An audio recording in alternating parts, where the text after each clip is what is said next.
Hello बच्चों, आज मैं जो वीडियो आप लोगों के सामने लेकर के आ रहा हूँ बहुत ही इम्पोर्टेंट है। ये खासकर कि हिंदी मीडियम वाले बच्चों के लिए है, उन बच्चों के लिए है जो बिल्कुल अभी बेसिक से स्टार्ट कर रहे हैं। तो बेसिक से स्टार्ट कर रहे हैं तो इंग्लिश को जब वो स्टार्ट करते हैं तो इंग्लिश को पढ़ने के लिए क्या क्या चीजें बेसिक से बिल्कुल जरूरी हैं, जिनका नॉलेज तो होना ही चाहिए। तो वो क्या क्या चीजें हैं, वो 3 चीजों के ऊपर हम लोग डिस्कस करते हैं। सब्जेक्ट, वर्ब और ऑब्जेक्ट। सब्जेक्ट क्या है, वर्ब क्या है, ऑब्जेक्ट क्या है। ग्रामर की अगर बात करें तो बिना सब्जेक्ट, वर्ब और ऑब्जेक्ट के कोई भी सेंटेंस कंप्लीट नहीं हो सकता। इसके हम लोग हिंदी मीनिंग की बात करें तो जो सब्जेक्ट है इसको हम लोग कहते हैं कर्ता। कर्ता हिंदी में इसको कहते हैं।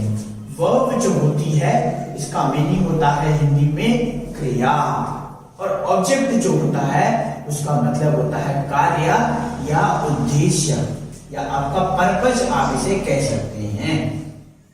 तो बच्चों जरा एक बार दोबारा से देखें। सब्जेक्ट का मतलब कर्ता, वर्ब का मतलब क्रिया, ऑब्जेक्ट का मतलब कार्य या उद्देश्य। अब हम लोग क्या करते हैं, इन तीनों को मिलाने का प्रयास करते हैं। मिलाने का प्रयास क्या करेंगे, कर्ता क्या करेगा, कोई ना कोई काम करने वाला होगा, ये कोई काम करेगा और किस उद्देश्य से, किस पर्पज से वो काम कर रहा है ये उसमें शामिल होगा। जैसे इस सब्जेक्ट में हमारे पार्ट्स ऑफ स्पीच में इंग्लिश का जो ग्रामर आप पढ़ेंगे, आप चाहे 9th में हो, 10th में हो, 11th 12th में हो या फिर इससे आगे किसी कंपटीशन की तैयारी कर रहे हो, सब्जेक्ट हमारे पार्ट्स ऑफ स्पीच में 2 चीजें होती हैं। एक होता है नाउन और एक होता है प्रोनाउन। नाउन और प्रोनाउन हमारे सब्जेक्ट होते हैं। नाउन का मतलब हो गया संज्ञा और प्रोनाउन का मतलब सर्वनाम। बहुत ज्यादा डीप जाएंगे अगर तो आपको पता चलेगा कि नाउन और प्रोनाउन के अलावा और भी बहुत सारी चीजें सब्जेक्ट बनती हैं, लेकिन मोस्ट ऑफ द केसेस में नाउन और प्रोनाउन ही हमारा सब्जेक्ट बनता है। उसका रीजन क्या हो सकता है, उसका रीजन ये होगा कि नाउन और प्रोनाउन इसलिए सब्जेक्ट बनते हैं क्योंकि इन दोनों को ही सिंगुलर और प्लूरल बनाया जा सकता है। अदरवाइज और हम लोग अगर पार्ट्स ऑफ स्पीच की बात करें तो एडजेक्टिव हो गया, कंजंक्शन हो गया, इनको सिंगुलर और प्लूरल नहीं बनाया जा सकता। अब बात करेंगे वर्ब की।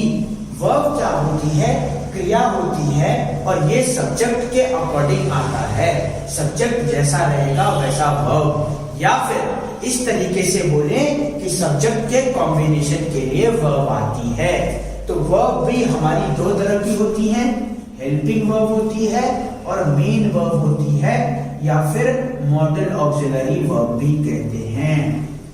डीप अगर जाएंगे तो और भी बहुत सारी वर्ब होती हैं, लेकिन बेसिक की अगर बात करें तो हेल्पिंग वर्ब, मेन वर्ब और मॉडल ऑक्सिलरी वर्ब हमारी वर्ब होती हैं।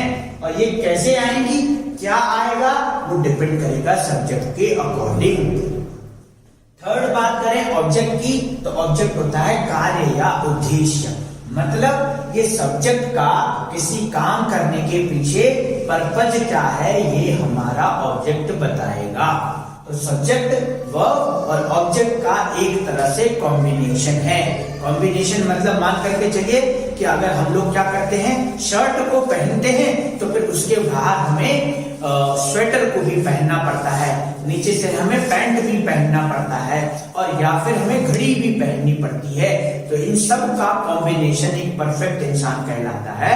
और इसमें भी किसी सेंटेंस में सब्जेक्ट, वर्ब और ऑब्जेक्ट का होना ही किसी सेंटेंस के कंप्लीट सेंटेंस होना बताता है। तो अब हम लोगों को 3 चीजें हमें समझ में आ गई। SVO, S मीन्स सब्जेक्ट, क्या होगा, नाउन और प्रोनाउन। V मीन्स वर्ब, क्या होगा, हेल्पिंग वर्ब, मेन वर्ब या model auxiliary verb. O means object. Object में एक और चीजें याद रखें, बड़ा ही इंटरेस्टिंग वो क्या है कि ऑब्जेक्ट भी नाउन और प्रोनाउन होगा। ऑब्जेक्ट भी क्या होगा, नाउन और प्रोनाउन होगा। तो तो आपने बोला कि नाउन और प्रोनाउन सब्जेक्ट भी और नाउन और प्रोनाउन ऑब्जेक्ट भी। हाँ बिल्कुल, लेकिन ये नाउन और प्रोनाउन अलग अलग होंगे। ये भी नाउन लेकिन अलग अलग होगा, और ये भी प्रोनाउन और ये भी प्रोनाउन अलग अलग होगा। तो आज की वीडियो में हमने थोड़ा बहुत ओवरव्यू जाना सब्जेक्ट, वर्ब और ऑब्जेक्ट का। अगली वीडियो में मैं आपके नाउन के बारे में हम लोग डिस्कस करेंगे कि नाउन क्या है और नाउन को कैसे पहचाना जाता है। तो आज के लिए इस वीडियो में सिर्फ इतना ही। आई होप आपको इससे जरूर हेल्प मिली होगी।